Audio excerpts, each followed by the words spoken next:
पैगम्बर दो आलम सल्लल्लाहु अलैहि वसल्लम की बेटियां 4 हैं। सबसे बड़ी ज़ैनब है, सैयदा ज़ैनब, फिर सैयदा रुक़ैया, फिर सैयदा उम्मे कुलसूम, फिर सैयदा फ़ातिमा रिज़वानुल्लाहि ताला अलैहिन्न अजमाइन।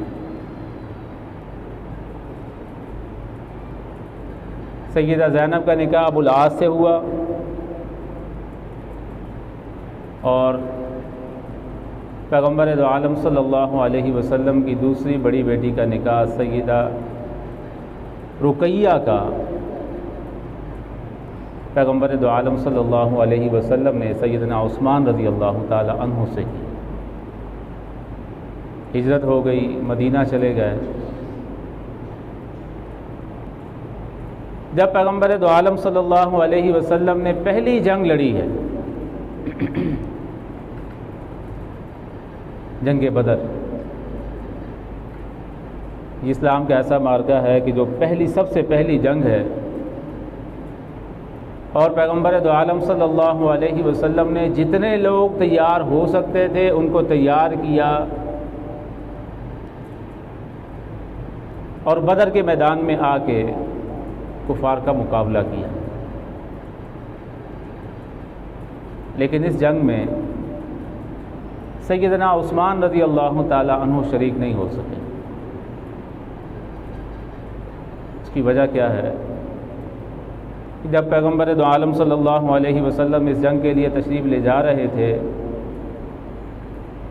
तो पैगम्बर दो आलम सल्लल्लाहु अलैहि वसल्लम की साहबजादी सैयदा रुक़ैया और सैयदना उस्मान गनी रज़ी अल्लाह ताला अन्हु की बीवी शदीद बीमार थी। तो पैगम्बर दो आलम सल्लल्लाहु अलैहि वसल्लम ने हज़रत उस्मान को मदीना में छोड़ा, एक अपना नायब बनाकर और दूसरा इसलिए कि पैगम्बर दो आलम सल्लल्लाहु अलैहि वसल्लम की बेटी शदीद बीमार हैं, तो रसूलुल्लाह सल्लल्लाहु अलैहि वसल्लम ने हुक्म फरमाया कि आप मदीना में ही रहें और उनकी अयादत और उनकी देखभाल करें।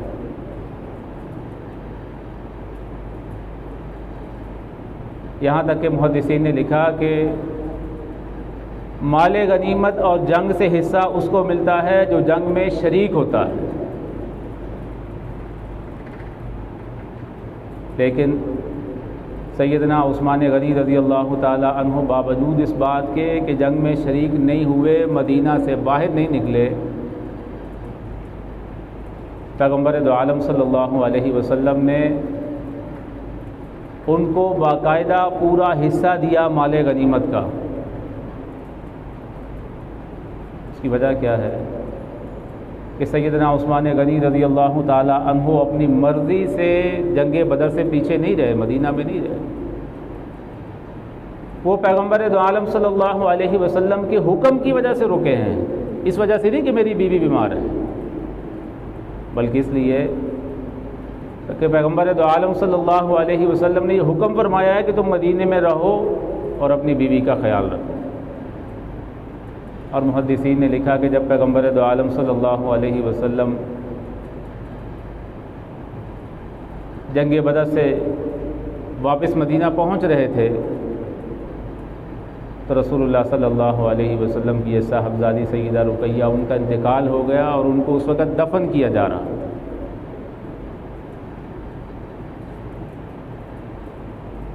पैगम्बर दो आलम सल्लल्लाहु अलैहि वसल्लम ने सैयदना उस्मान गनी रज़ी अल्लाह ताला अन्हु की ज़ात को देखते हुए,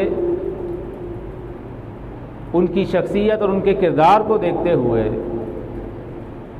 इस्लाम के लिए उनकी कुर्बानियों को देखते हुए और सैयदा रुक़ैया रज़ी अल्लाह ताला अन्हा के साथ उनका जो ताल्लुक़ था उसको देखते हुए पैगम्बर दो आलम सल्लल्लाहु अलैहि वसल्लम ने अपनी तीसरी साहबजादी सैयदा उम्मे कुलसूम रज़ी अल्लाह ताला अन्हु के निकाह का फ़ैसला किया सैयदना उस्मान रज़ी अल्लाह ताला अन्हु के साथ।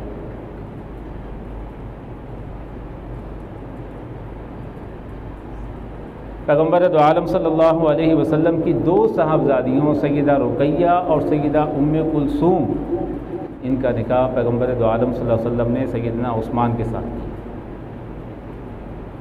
आदम अलैहिस्सलाम से लेके ईसा अलैहिस्सलाम तक 1.25 लाख अम्बिया में से पूरी तारीख़ इंसानियत पढ़ के देख लें, किसी भी इंसान के निकाह में किसी भी पैगंबर की 2 बेटियां नहीं आती। और अगर किसी के निकाह में आई तो वो सैयदना उस्मान रज़ी अल्लाह ताला अन्हु, और बेटियां भी इमामुल अंबिया की आई।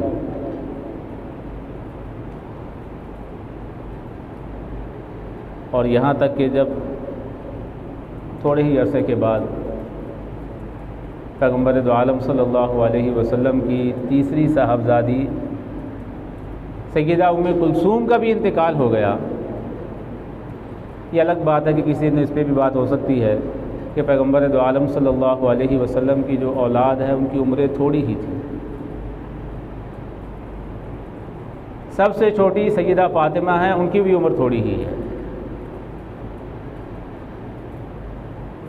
7 बच्चे बच्चियों में से 6 का इंतकाल पैगम्बर दो आलम सल्लल्लाहु अलैहि वसल्लम की हयात तय्यबा में हुआ और छोटी उम्र में हुआ। बेटों का तो बिल्कुल छोटी उम्र में हुआ, बेटियों का जवानी की उम्र। जब सैयदा उम्मे कुलसूम रज़ी अल्लाह ताला अन्हा का भी इंतकाल हो गया, पैगम्बर दो आलम सल्लल्लाहु अलैहि वसल्लम ने इरशाद फरमाया कि अगर मेरी 100 बेटियां होती तो मैं एक के बाद दूसरी का निकाह उस्मान से करता। उस्मान ऐसा आदमी है। यह पैगम्बर दो आलम सल्लल्लाहु अलैहि वसल्लम में हज़रत उस्मान रज़ी अल्लाह ताला अन्हु का मर्तबा और मकाम है कि रसूलुल्लाह सल्लल्लाहु अलैहि वसल्लम ने यह बात इरशाद फरमाई। और इस्लाम के लिए उनकी कुर्बानियाँ क्या हैं, क्या वजह है कि पैगम्बर दो आलम सल्लल्लाहु अलैहि वसल्लम ये बात इरशाद फरमा रहे हैं। कई बार ऐसा हुआ कि पैगम्बर दो आलम सल्लल्लाहु अलैहि वसल्लम ने इरशाद फरमाया कि जो ये काम कर ले मैं उसको जन्नत की ज़मानत देता हूँ।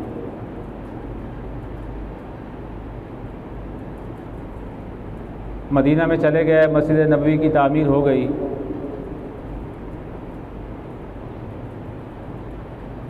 लोग मक्का से मदीना पहुंचना शुरू हो गए। मदीना वाले और बाकी कबाइल वाले लोग मुसलमान हो रहे हैं। वक्त गुज़रने के साथ साथ मस्जिद नबवी की जगह कम पड़ गई।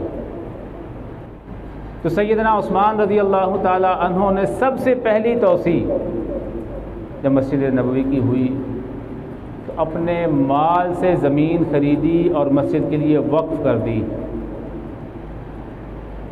आज हम कहते हैं कि हम में से कोई अगर मस्जिद की तामीर में शरीक हो जाए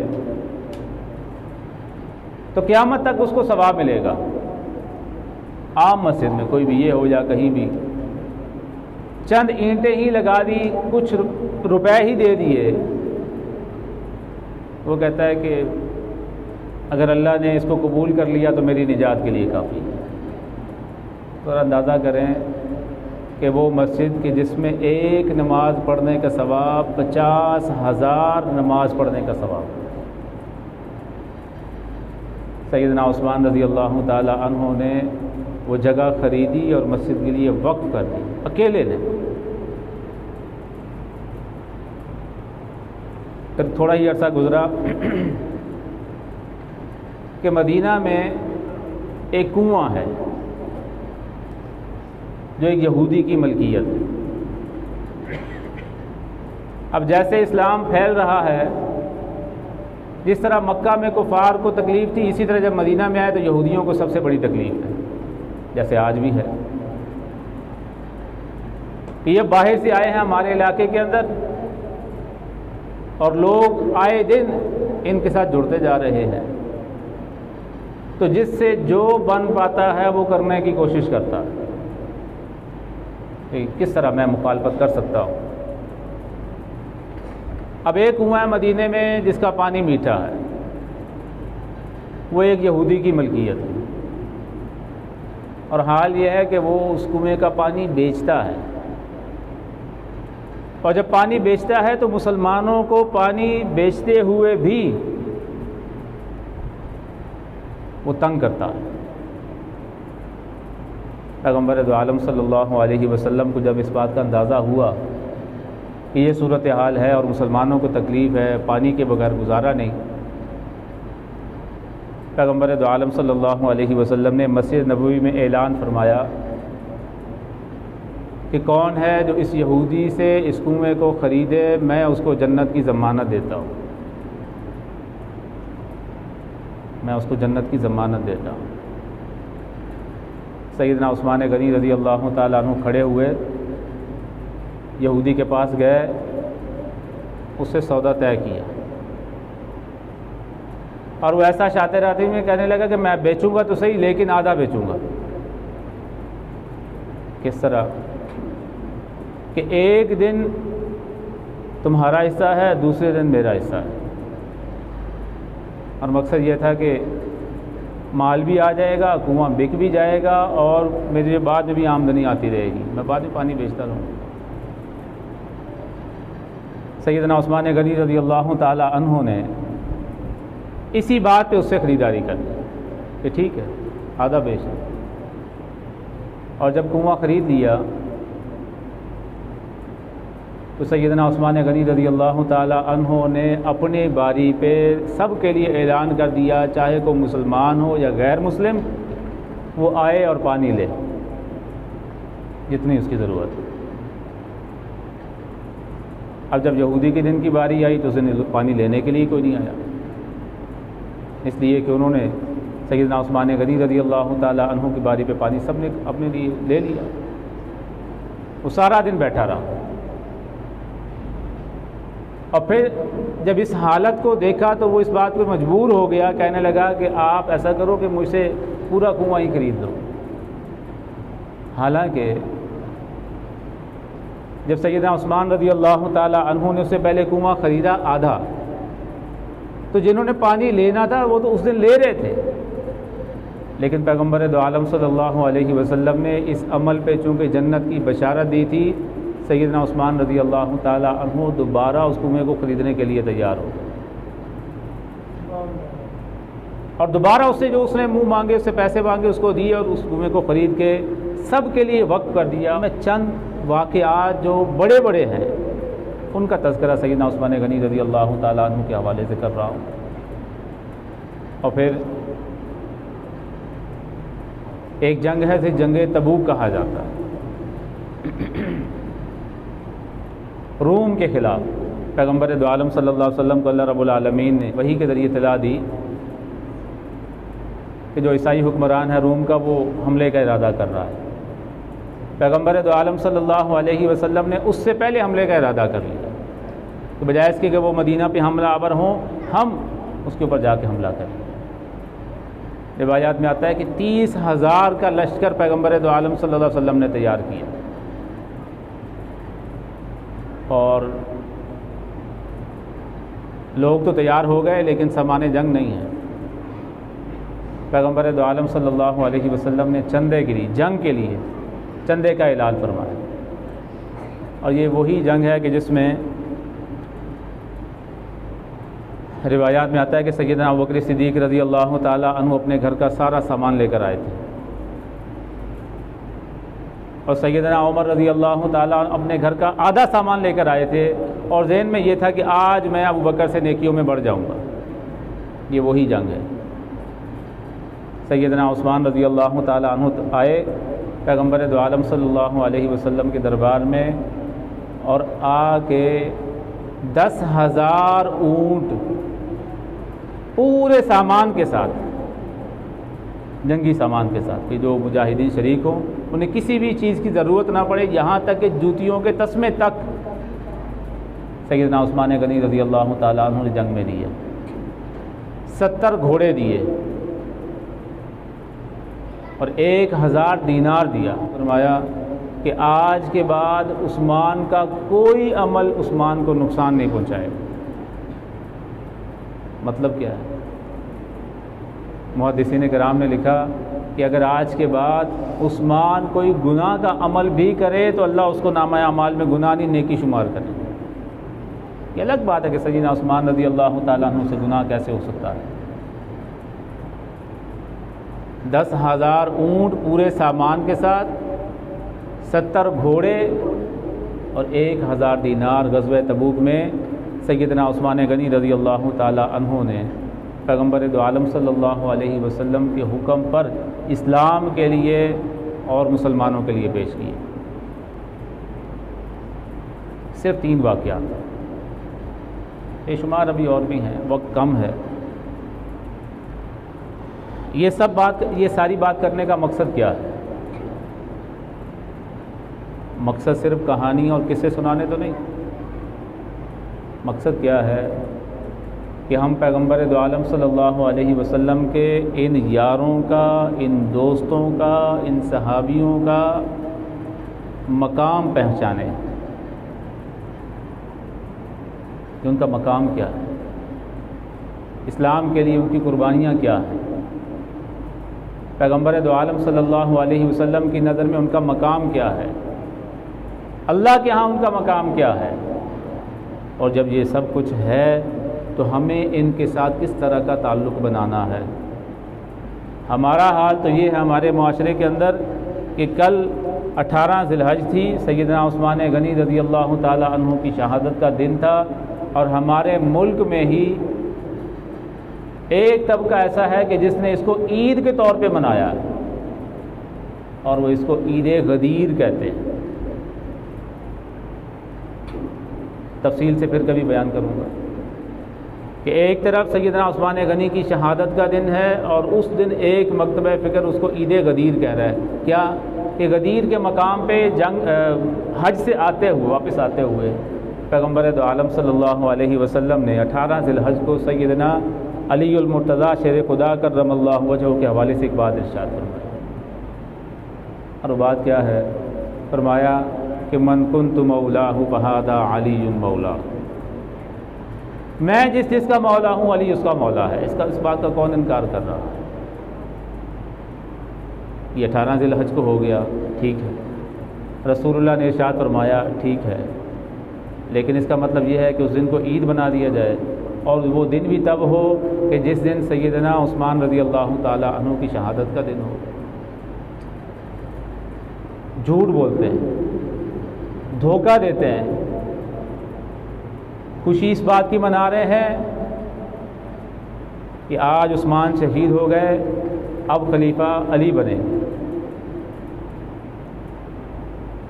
असल ये है, और कहते क्या हैं हकीकत में ये, और कहते ये हैं कि ये हज़रत अली रज़ी अल्लाह ताला अन्हु के हवाले से इस दिन रसूलुल्लाह ने ये बात इरशाद फरमाई, इसलिए हम इसको ईद कहते हैं।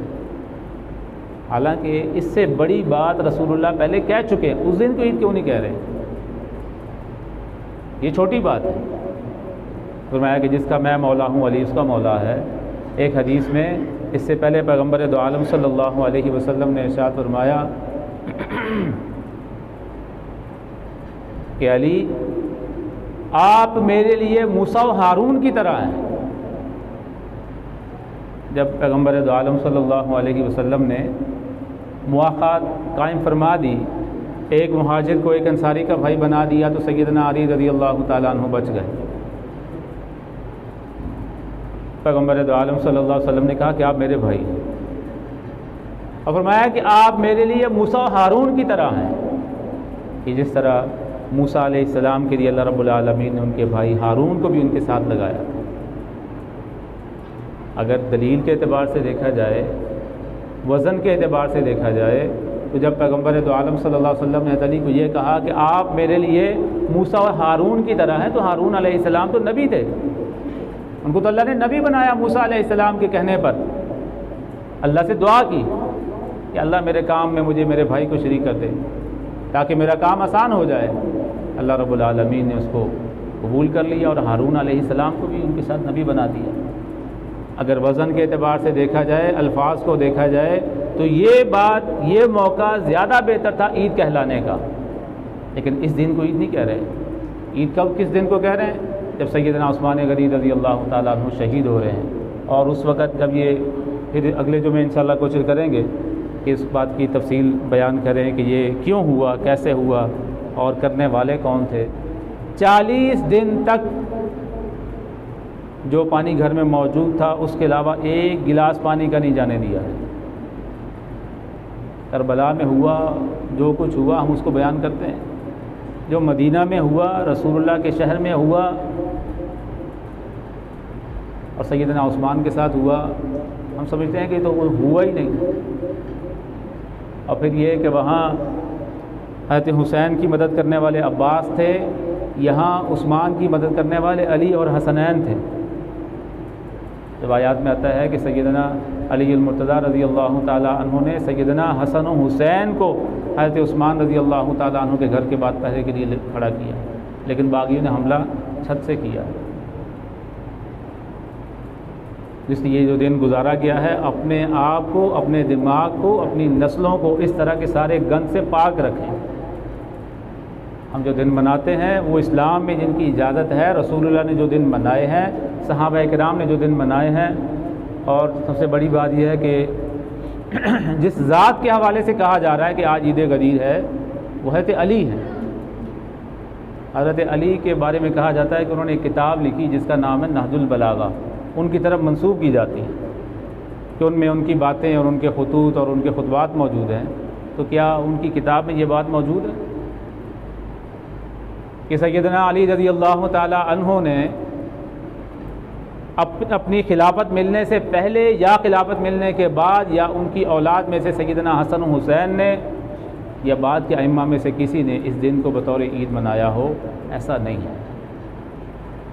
इसलिए कहा जाता है ना, झूठ का कोई सर पैर नहीं होता। गुमराह कर रहे हैं, एक तरफ कुरान और हदीस है और एक तरफ ये तारीख़ है, और सहाबा किराम के हवाले से अल्लाह का कुरान ही काफ़ी है, हमें किसी तारीख़ की ज़रूरत नहीं है, इसलिए कि हमारे ईमान का हिस्सा है। अल्लाह रब्बुल आलमीन हमें पैगम्बर दो आलम सल्लल्लाहु अलैहि वसल्लम की इन सहाबा के साथ मोहब्बत की और उनके साथ ताल्लुक़ को मज़बूत बनाने की तौफ़ीक़ नसीब फरमाए। आखिर दावाना अल्हम्दुलिल्लाहि रब्बिल आलमीन।